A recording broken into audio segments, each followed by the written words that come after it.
চিন্ময় কৃষ্ণ দাস ব্রহ্মচারী ইস্যুতে সংবাদ সম্মেলন করেছে ইসকন। এ সময় ইসকনের সাধারণ সম্পাদক চারু চন্দ্র দাস ব্রহ্মচারী জানায়, চিন্ময় কৃষ্ণ দাসের কাজ ও বক্তব্য একান্তই তার নিজের, এর দায় ইসকন নেবে না। আজ রাজধানীর স্বামীবাগ আশ্রমে অনুষ্ঠিত সংবাদ সম্মেলনে একথা বলেন তিনি। এছাড়া চিন্ময় কৃষ্ণ দাসকে ঘিরে ভারতের মন্তব্যে ইসকনের কোনো সম্পৃক্ততা নেই। কোনো দেশের কোনো ব্যক্তি চিন্ময়কে নিয়ে কি উদ্যোগ নিল বা কি বলল তার জন্য ইসকন দায়ী নয়। তিনি বলেন, চট্টগ্রাম আইনজীবী হত্যায় ইসকনকে অন্যায়ভাবে জড়িয়ে মিথ্যাচার চলছে।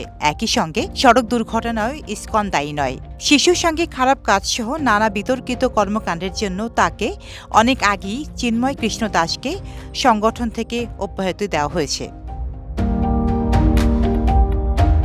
গত ৩রা অক্টোবর অফিসিয়ালি বিবৃতির মাধ্যমে জানানো হয়, চিন্ময় কৃষ্ণ দাস ইসকন বাংলাদেশের মুখপাত্র নন, তাই তার বক্তব্য সম্পূর্ণই ব্যক্তিগত।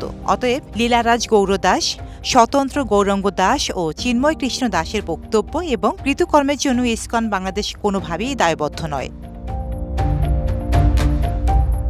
এরপরেও দুঃখজনকভাবে কিছু বিশেষ মহল ইচ্ছাকৃতভাবে আমাদের সংগঠনের বিরুদ্ধে মিথ্যা প্রচারণা চালিয়ে যাচ্ছে এবং ইসকনকে নিষিদ্ধ করার মতো অযৌক্তিক দাবি তুলছে, এমনটাও বলেন তিনি।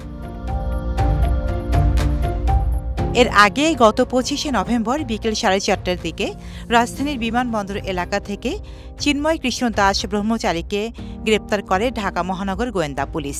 এরপর তার মুক্তির দাবিতে বিক্ষোভ ও সংঘর্ষের ঘটনা ঘটে। ডেস্ক রিপোর্ট, সাম্প্রতিক দেশকাল।